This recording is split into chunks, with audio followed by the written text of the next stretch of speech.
돌아오는 주일이 우리 성만찬이 있는 그런 주일입니다. 그래서 성찬에 대해서 우리가 조금 더 영적으로 생각을 좀 하는 귀한 시간이 또 수요일 성찬을 앞둔 성찬주일을 앞둔 수요 예배 시간에 전하게 돼서 이번 돌아오는 주일의 그 성찬은 더욱더 은혜스러우리라 믿습니다.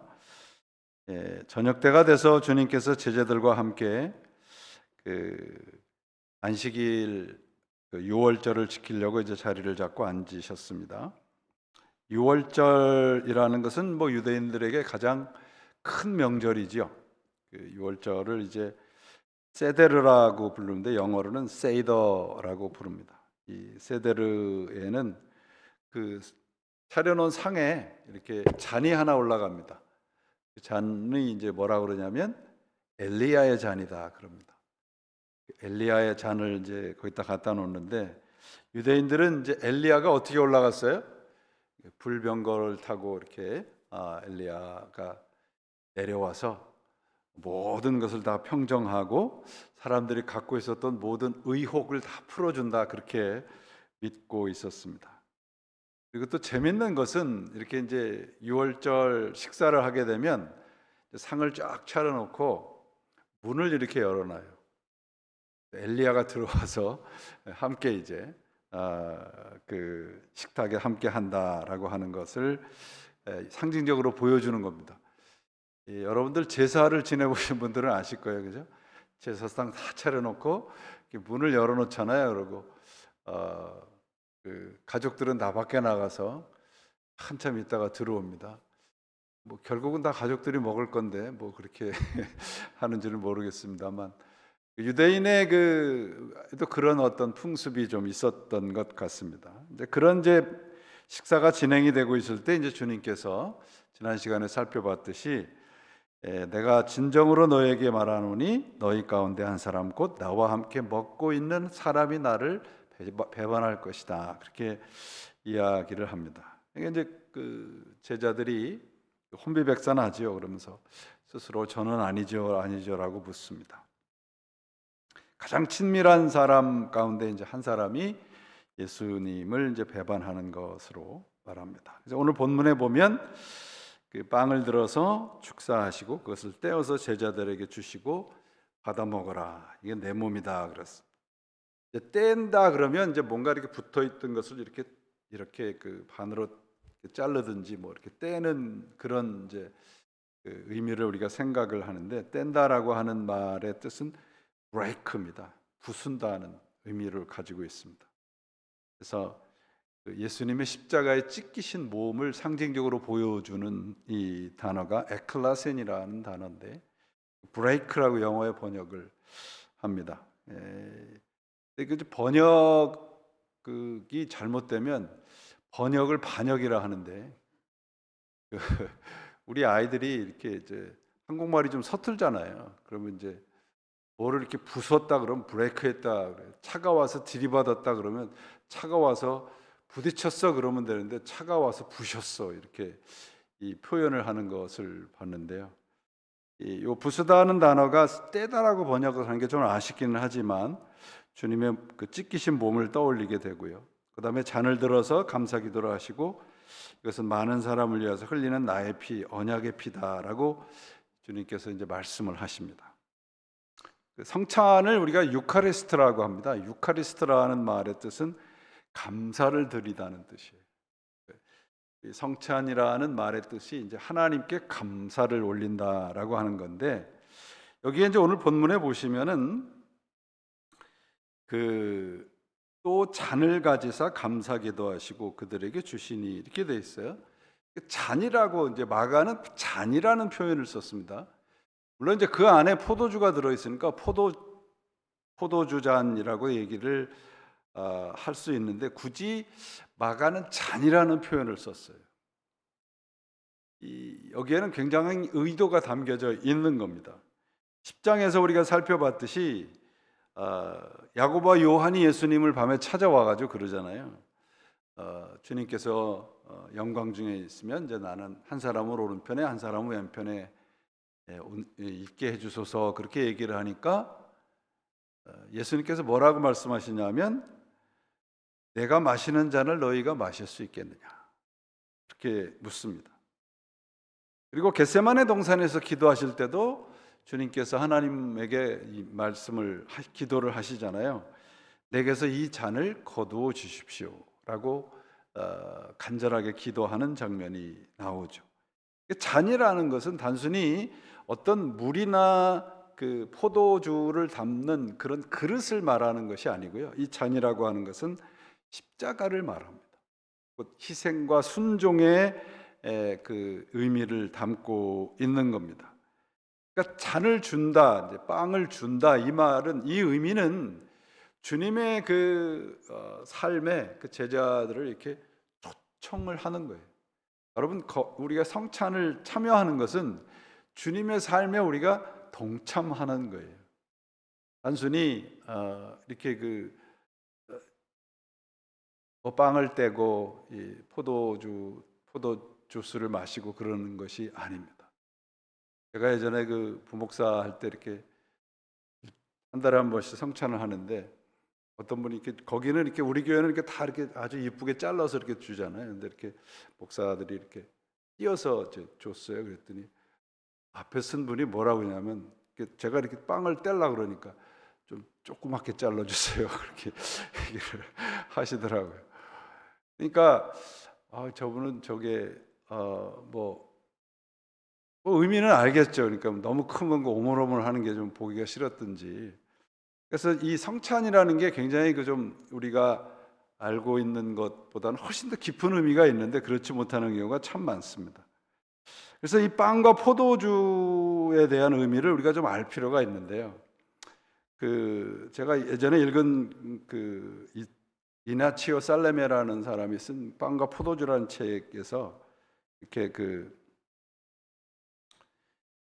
스크립을 해놓은 건데 그런 내용이에요. 빵이라는 것은 여러분 생각을 해보세요. 빵은 뭐로 만들어요? 쌀로 만들어요? 예, 밀로 만듭니다. 밀이 이제 밀 나달을 다 이렇게 모아서 갈아서 빵을 만들잖아요. 그러니까 빵이라는 것은 이삭의 나달로 만들어지는 거예요. 포도주도 마찬가지죠. 포도도 포도 알갱이 하나씩 따가지고 그거를 익게서 포도주를 만드는 것입니다. 그러니까 빵과 포도주는 같은 의미를 가지고 있어요. 하나가 된다는 겁니다. 그 이삭의 나달들이 모여서 빵이 되듯이 포도의 나달 하나들이 모여서 포도주가 되듯이 우리도 그렇단 말이죠. 우리도 이삭의 나달처럼 그 포도의 포도처럼 각자가 다른 모습인데 주님 안에서 으깨어져서 주님 안에서 하나가 되는 거란 말이죠. 이것이 이제 성찬의 아주 중요한 의미입니다. 단순히 그냥 식탁에 참여하는 우리는 그냥 초대받은 참여자가 아닌 거예요. 거룩한 식탁에 우리가 감히 어떻게 참여할 수 있겠습니까? 주님께서 초청하셔서 우리를 주님과 하나가 되게 만드는 것입니다. 그러므로 빵과 포도주를 먹고 마신다는 것은 하나가 되는 겁니다. 그래서 여러분 성찬에 참여하는 것이라고 하는 것은 교회 안에서 회사나 이런 데서 제일 많이 쓰는 뭐라 그래요? 그 표가 화목이래요. 화목. 교회에도 좀 이렇게 써놓아야 되겠어요. 화목하라. 하나가 되려고 그러니까 안 되는 거예요. 우리가 하나가 되었기 때문에 이 자리에 온 거거든요. 주님 안에서 하나가 되었기 때문에. 굉장히 중요해요, 여러분. 우리는 우리 스스로 하나가 될 수가 없어요. 이삭의 알갱이 하나하나들이 으깨어져 가지고 그것이 빵이 되듯이 누군가에 의해서 으깨어져서 누군가에 의해서 그 모든 것들이 다 본래 형태들이 다 무너져서 하나의 포도주가 되고 하나의 빵이 되는 거예요. 그게 신앙생활이에요, 여러분.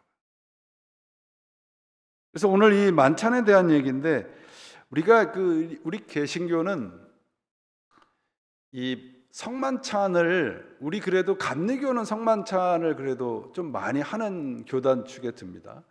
어떤 교단들은 뭐 이렇게 크리스마스 때나 뭐 부활절 때나 이렇게 하는데, 개신교는 사실은 이 성만찬에 대해서 조금 그 천주교보다는 좀 그 중요성이 별로 그렇게 깊지 않아요. 뭐 그것은 이제 여러 가지 뭐 교단적인 그런 것이 있겠으나, 그래서 천주교가 가지고 있는 그 내용들이 우리가 배울 점들이 있거든요. 특별히 제가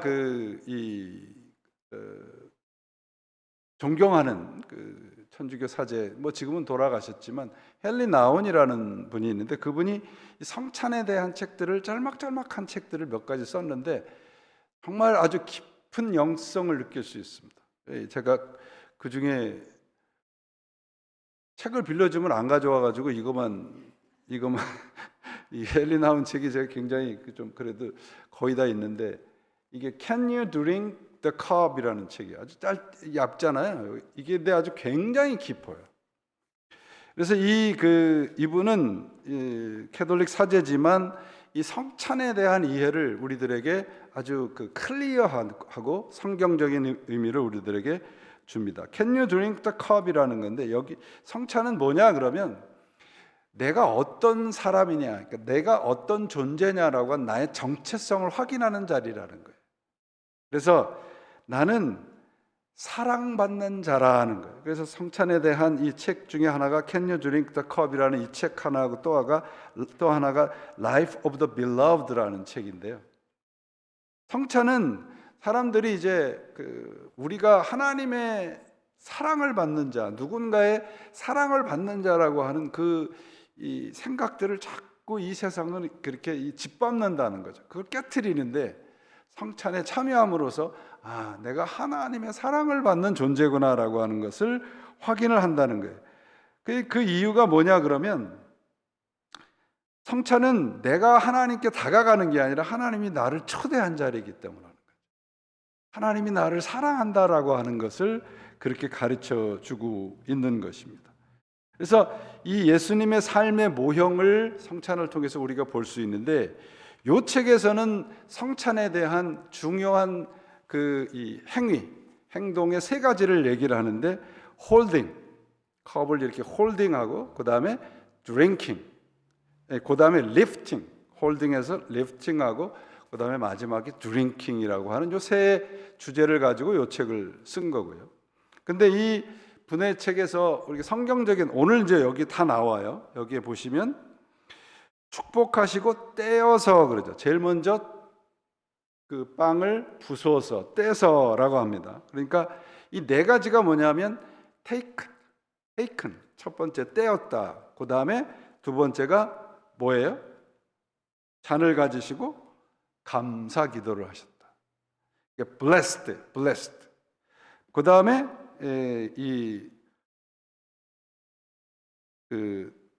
축복하시고 떡을 가지사 축복하시고 떼어 제자들에게 주시며 이르시되, 그래서 떡을 떼어서 broken 한 다음에 그 다음에 given이라고 하는 거예요. taken, blessed, broken, 그 다음에 given, 이렇게 네 가지 그 주제를 가지고 성찬을 설명을 했습니다. 떡을 가지사예요. 가지사. 제가 처음에 설명을 좀 잘못 드리는데, 떡을 가졌다라고 하는 것은 이 떡이라 빵이라고 하죠. 그러니까 빵이라고 하는 것을 어떤 빵인가를 하나 골라야 되잖아요. 성찬에 사용할, 그 만찬에 사용할 빵을 가져와야 돼요. 그 선택이라는 거예요. 그러니까 성찬의 첫 번째 의미는 하나님이 우리를 선택하셨다는 거예요. 다른 사람 가운데 나를 선택하셨다라고 하는 거예요. 세상은 내 성취나 능력으로 내 존재 가치를 증명하려고 하지만, 우리의 존재 가치는 하나님의 선택에 있다는 거예요. 이 세상의 많은 사람들 가운데 하나님이 우리를 선택했다는 것보다 더 큰 축복은 없잖아요. 그 다음에 그래서 우리가 어떤 일을 하기 전에 내가 누군가를 먼저 우리가 아는 게 중요한데, 그래서 두 번째가 축복을 받는 거죠. blessed. 떡을 빵을 가지시고 그 다음에 그것을 감사 기도를 하셨다. 축복을 하신 거죠. blessed 한 거죠. 이게 blessed라고 하는 게 이제 복이라는 게 뭐냐 그러면 8월 달 가운데 8월 달 주일 설교 가운데 제가 복에 대한 설교를 준비를 하고 있는데요. 복에 대해서 우리가 그 좀 세상적으로 많이 치우쳐 있거든요. 복이라는 게. 근데 복이라고 하는 것은 뭐냐면 내가 나도 알지 못하는 사이에 하나님의 은혜 가운데 들어있다는 것을 아는 것이 복이라는 거예요. 나는 문을 열질 않았는데 하나님은 그 문을 열어놓으시고 나를 들여 보내셨어요. 그게 우리는 은혜라고 하는데 그게 복이라는 것이죠. 성찬은 바로 그런 복에 참여하는 거예요. 여러분 이 그 성찬의 네 가지 taken, blessing, 그 다음에 break, 그 다음에 given이라고 하는 요 네 가지가 아주 자세하게 한 그 이 예수님의 그 기적의 사건이 뭐냐 그러면 오병이어예요. 오병이입니다. 그 오병이어 사건을 여러분들이 읽어보시면 요 성찬에서 나오는 요 네 가지를 그 단어조차도 같아요. 그 모든 것을 하고 있습니다. 그러니까 하나님께서 우리들에게 모든 것을 쏟아 부으시는 자리가 우리 성찬의 자리라고 하는 것입니다. 그래서 축복이라는 것은 하나님이 나를 선택하시고 나를 택하셔서 네가 바로 내가 사랑하는 자라고 하는 것을 알게 하시는 자리라는 것이죠. 세 번째가 이제 떡을 떼었다라고 해요. broken이라고 하는 건데 이 broken이라고 하는 것은 굉장히 중요합니다. 뭐 십자가를 의미하기도 하지만 깨어짐이라고 하는 것, 내가 뭔가 이렇게 상처를 받고 실패를 하고 배신을 당하고 뭐 이런 것들이 우리는 이게 내가 나에게 저주가 있는 것은 아닌가라고 생각을 하는데 여러분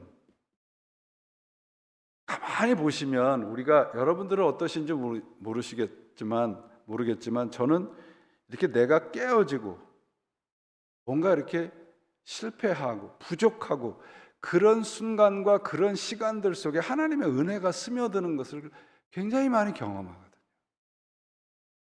그러니까 우리는 뭔가 이렇게 실패하고 그러면 뭔가 내가 원하는 대로 내가 계획하는 대로 되지 않으면 그것이 실패라고 생각을 하는데 하나님은 그렇지 않은 거죠. 그런 깨어진 자리, 부서진 자리를 은혜로 이렇게 채우셔가지고 하나님이 치유하시더라고요. 그러므로 하나님이 우리들에게 이 깨어지고 실패한 자리를 통해서 하나님의 은혜로 이렇게 모든 것을 치유하시고 회복하시는 그 가장 확실한 자리가 뭐예요? 십자가잖아요. 예수 그리스도가 십자가를 지심으로 우리의 죄와 모든 깨어지고 실패한 거 다 이렇게 어떻게 하셨어요? 패스 오버 해주셨죠. 넘어가 주셨단 말이에요.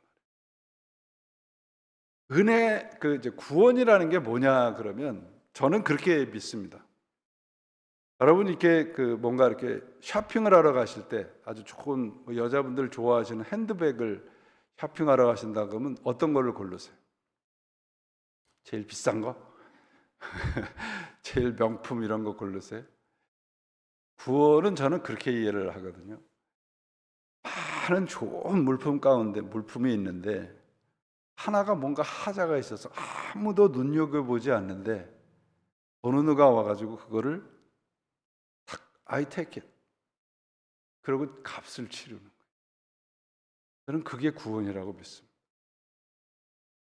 아무도 거들떠보지 아니하고 아무도 눈여겨보지 않는 저같이 정말 부지런히 같은 사람을 하나님이 I'll take it. 내가 너 사랑한다. 그리고 하나님의 자녀로 삼으신 거잖아요. 그거보다 더 큰 은혜가 어디 있습니까? 그 자리가 어떤 자리냐 그러면 내가 넘어지고 쓰러지고 부서지고 정말 깨어진 그 자리를 하나님이 찾아오셔서 뭐 이 반지 같은 거를 보면 반지가 이렇게 깨어지고 뭐 여러 가지 그 상처도 있고 형편없는데 그냥 아무렇지도 않게 I'll take it. 그게 하나님의 은혜라는 거예요. 구원이라고 저는 믿습니다. 그거 아니고는 설명이 안 돼요, 구원이. 그래서 내가 어렵고 예수님께서 몸이 찢어짐으로 우리에게 생명을 주셨듯이 우리도 똑같다는 것이죠. 우리는 나와 뭔가 다르고 나보다 조금 이렇게 좀 열등하다고 생각하면 자꾸 이렇게 위에 서려고 하거든요. 그게 브로큰의 의미라는 거죠. 네 번째는 이제 기분이에요. 마지막 오병이어에서도 다 나눠주잖아요. 남은 거 다 나눠주듯이 우리는 세상을 위해서 세상에 빵이 되도록 부르심을 받았어요. 그래서 예수는 밥이다라는 책도 있습니다. 우리가 누군가 이렇게 좀 만만한 사람을 뭐라 그래요? 네? 뭐라 그러세요? 그게 예수 믿는 사람의 모습이어야 되지 않나, 저는 그런 생각을 해요. 신앙은 교회 안에만 머무르는 것이 아니고 이렇게 흘러보내야 됩니다. 교인들이 자꾸 소비자가 되려고 해요. 커스터머가 되려고 하는데 교회는 소비자로 모인 곳이 아니고요. 세상에 이렇게 파송되는 하나님의 자녀들의 공동체입니다. 그래서 예배는 축도로 그냥 끝나는 게 아니라 축도로 시작이 되는 거예요. 축도를 함으로써 여러분들이 세상에 나가잖아요. 그 파송하는 거죠. 목사들이나 선교사들만 가는 게 파송인가요? 여러분들이 예배를 끝나고 일상의 자리로 가는 게 바로 그리스도인으로 파송이 되는 거예요. 그래서 그리스도인으로 살아가는 거죠. 그게 기분이라는 겁니다. 아브라함에게 대해서 아브라함이 뭐라 그래요? 하나님이 뭐라고 약속하시냐면 너는 복의 근원이 되리라 그러잖아요. 근원이라는 건 통로라는 말이거든요. 복의 통로가 되리라. 내가 하나님의 복의 통로가 돼야 되는데 우리는 이제 그렇지 않은 경우들이 종종 있잖아요. 이런 삶을 이제 뭐라고 이제 신학적인 용어로 뭐냐면 incarnational living이라고 그래요. 성육신적인 삶. 예수님께서 하늘 보좌를 버리시고 육신을 입고 이 땅에 내려오셨듯이 우리도 세상으로 가서 그들의 빵이 되어주는 거죠. 어려운 얘기 같지만 여러분, 신앙이라는 게 제일 어려운 부분이 적용이라 그러죠. 적용하는 거 어려우시잖아요. 듣긴 들었는데 세상에 나가서 이렇게 적용하는 게 쉽지 않아요. 그래서 1번, 2번, 3번, 4번 이렇게 쭉 이렇게 써달라 그러시는 분도 있어요. 이번 주에는 한 5가지만 써주세요, 뭐 이런 분들. 근데 신앙의 적용이라고 하는 것은 뭐냐면 예수 그리스도의 말씀을 여러분들이 하는 일의 원칙으로 삼는 거예요. 여러분들이 비즈니스를 하시든, 여러분들이 공부를 하시든, 여러분들의 자녀들이 어떤 일을 하든 모든 것의 원칙을 예수 그리스도의 말씀 안에 두는 게 신앙의 적용입니다. 그러니까 믿음을 사용을 하셔야 돼요. 믿음을 이용하는 게 아니라 사용을 하셔야 됩니다. 그게 실력이고 그게 적용이에요. 성만찬을 통해서 우리들에게 보여주시는 것이 뭐예요? 예수 그리스도가 우리의 먹이 밥이 되어주고 빵이 되어주시고 우리의 음료가 되어주시는 거예요. 그런 삶을 살라고 어떻게 하는 거예요? 가라는 거예요. 여러분 다 자리를 주는 겁니다. 그래서 25절 보시면 뭐라고 되어 있냐면 진실로 너희에게 이르노니 내가 포도나무에서 난 것을 하나님의 나라에서 새 것으로 마시는 날까지 다시 마시지 아니하리라. 이게 무슨 뜻인가요? 이제는 내가 금주하겠습니다 이런 뜻은 아닐 거 아니에요? 이게 바로 미래의 미래. 마지막 우리가 떡 한 조각은 지금 떡 한 조각과 한 잔을 나누지만 장차에 하나님의 나라에서는 영원한 잔치가 있을 것이다 그 말이에요. 우리가 상상할 수 없는. 그래서 성찬은 과거에 예수님께서 당신의 몸을 주시고 당신의 피를 주시고 그걸 remember하는 자리가 아니고요. 하나님의 나라를 expect, 기다리는 자리예요. 그게 성찬입니다.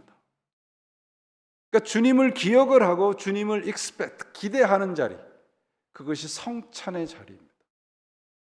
그래서 매달 첫 번째 주일날 우리가 성찬을 참여하는 것은 바로 그런 마음으로 성찬을 참여하는 겁니다. 그래서 오늘 26절에 이에 그들이 찬미하고 감람산으로 가니라 그래서 찬송을 했다고 되어 있습니다. 그들이 감람산으로. 예수님은 식탁에만 머물러 있지 않았어요. 당신의 그 제자들 가운데 한 사람이 자기를 배신한다고 하는데 그 사람을 블레임하지 아니하시고 그들을 다 데리고 감람산으로 간단 말이에요. 십자가를 향해서 가는 겁니다. 성찬이라고 하는 것은 예배당 안에서 끝나는 예식이 아니고요, 세상 속으로 파송되는 사건입니다. 우리는 빵을 받아 먹고 이제는 누군가의 빵이 되어주는 삶을 살아가는 것, 그것이 신앙생활입니다. 그래서 뭔가 이렇게 좀 베풀어주고 그럴 때 내가 네 밥이냐 뭐 이런 소리 하지 마시고 그냥 기쁜 마음으로 해주시면 그것이 그 사람도 언젠가는 다른 사람의 밥이 되어주거든요.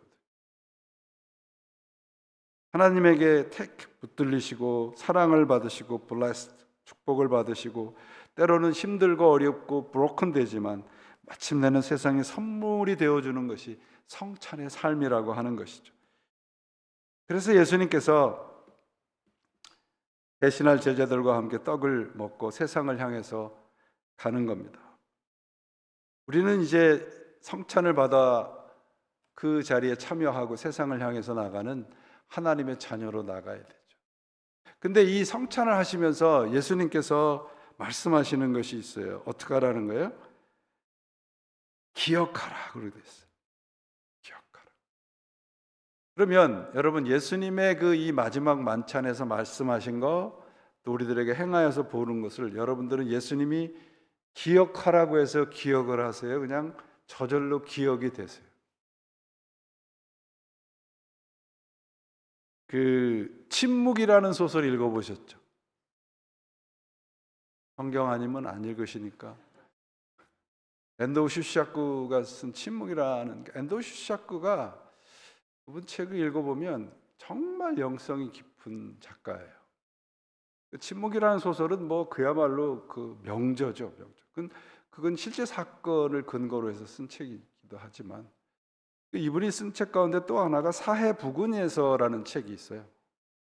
근데 이 그 책의 이 소설에서는요, 예수님을 어떻게 그리냐면 굉장히 무능력하고 아무것도 해결해 주지 못하고 기적도 행하지 못하고 그저 그냥 병자들도 고치지도 못하고 그냥 가서 울어주기만 하고 그저 죽어가는 사람을 이렇게 옆자리에 가서 그냥 밤새 기도를 하고 그래도 고쳐지질 않아요. 죽음도 막지도 못하고 아주 무능력합니다. 근데 이분이 가지고 있는 건 그냥 사랑하고 그들과 함께하고 그들의 고통과 아픔을 함께 받아들이고 하는 겁니다.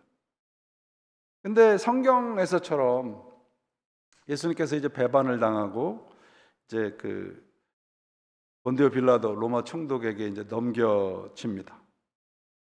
빌라도가 이제 자기 법정에 끌려 나온 예수에게 말하는 거예요. 지금 이제 소설의 내용입니다. 빌라도가 예수에게 뭐라고 얘기를 하냐면, 나는 당신을 금방 잊어버릴 것입니다. 그러니까 예수님께서 그 빌라도에게 뭐라고 답을 하냐면요, 당신은 영원히 나를 잊지 못할 것입니다. 왜냐하면 내가 어떤 인생을 스쳐가면 그 사람은 나를 결코 잊지 못하기 때문입니다. 빌라도가 왜 그렇지? 라고 물어요. 그러니까 예수님께서 뭐라고 대답하시냐면요, 나는 그 사람을 언제까지나 영원히 사랑하기 때문이다. 이게 성찬의 의미입니다. 왜 앤도 슈샤크라는 작가가 이 책의 제목을 사해라고 썼을까요? 사해는 모든 것을 받아들이지만 다 죽잖아요. 그러니까 예수님도 모든 것을 다 받아들이시는데 이 만찬이라고 하는 것, 거룩한 만찬을 통해서 세상을 향해서 내보내는데 살아있는 존재로 내보낸단 말이죠. 그게 사해와 예수님과 다른 점이라는 걸 보여주는 거예요. 세상은 많은 사람들이 예수가 실패했다 그러고 예수님이 무능력하다고 하지만 그분의 사랑은 영원하다. 왜? 그분의 그 마지막 만찬의 자리에 참여하는 자는 생명을 얻고 세상을 향해서 나가기 때문이라는 것입니다. 성만찬은 여러분, 예수님이 기억하라고 하는 예수님의 명령 때문에 기억된 식사가 아닙니다. 기억하라고 하기 때문에 기억하는 것이 아니라 그분의 사랑을 느낀 사람은 모두 다 기억을 하듯이 우리 그리스도인들도 바로 이 거룩한 식탁의 존재들로 세상을 향해 나가야 된다는 거예요. 그게 무슨 의미냐 그러면 우리가 스쳐가는 모든 사람들에게 예수가 생각이 나고 예수가 기억이 돼야 되지 않겠습니까? 가득한 교회가 마틴스빌에 있다는 것을 알게 하기 위해서는 우리의 삶의 자리에서 예수가 기억이 되는 사건들이 일어나야 되죠. 그래야 여러분들 뒤를 졸래졸래 쫓아올 거 아닙니까? 성찬의 삶은 그러므로 예수가 기억이 되는 사람으로 살아가는 것입니다. 여러분들의 삶 속에 항상 그런 사람들이 여러분들의 삶 그렇게 살기 위해서 애를 쓰시겠으나 우리 함께 그런 삶으로 그런 교회로 만들어가는 것이 그리스도의 거룩한 식탁에 참여하는 목적이 되겠죠. 그러므로 여러분, 우리 그리스도인들의 삶의 모습과 삶의 책임은 이 성찬에 참여하는 곧 성만찬의 사람으로 살아가고 기억이 되는 것입니다. 예수 그리스도가 기억이 되듯이 여러분들을 통해서 그리스도가 기억이 되는 사람으로 삶으로 살아가시는 여러분들이 되시기를 주님의 이름으로 축원을 드립니다. 기도하시겠습니다. 하나님 아버지 감사합니다. 오늘도 하나님께서 저희들에게 허락하신 말씀을 우리가 함께 나눴습니다. 주님에게 붙들렸습니다. 주님의 거룩하신 복을 받았습니다. 은혜를 받았습니다. 주님께서 우리들을 위해서 당신의 몸을 부수셔서 주셨습니다. 그 부서진 몸을 우리가 받아 먹고 세상에 주님의 자녀로 살아가는 저들에게도 거룩한 양식이 되는 삶을 살아갈 수 있는 저희로 만들어 주시옵소서. 부족하지만 하나님 성령께서 함께 하셔서 그런 삶을 살아갈 수 있는 주의 자녀로 만들어 주셔서 언제나 예수 그리스도가 기억이 되는 우리 모두가 되도록 인도하여 주옵소서. 예수 그리스도의 이름으로 간절히 기도합니다. 아멘.